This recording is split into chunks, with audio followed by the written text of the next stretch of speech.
جەنابی وەزیر لە چەند ڕۆژی ڕابردوو لە شاری سلێمانی لە زانکۆی ئەمریکی شانۆیەک کرا کە زۆرێک لە بێڕێزی تێدا بوو بەرامبەر بە حیزاب.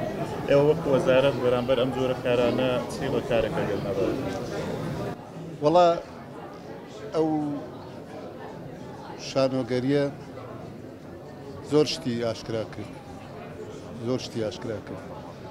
من وەک خۆم نەمبینی و بەو شێوەیە نابینم کە سوکایەتی کرابێت بە موسڵمان و ئیسلامەتی و موسڵمانەکان.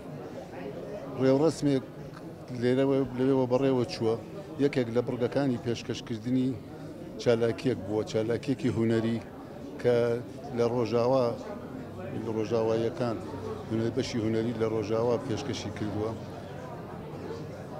لە ڕاستیە ئەمە پەیوەندی بە داعش و لادانی مەقنعە لە دڵوی جایەتیکردنی داعش بووە.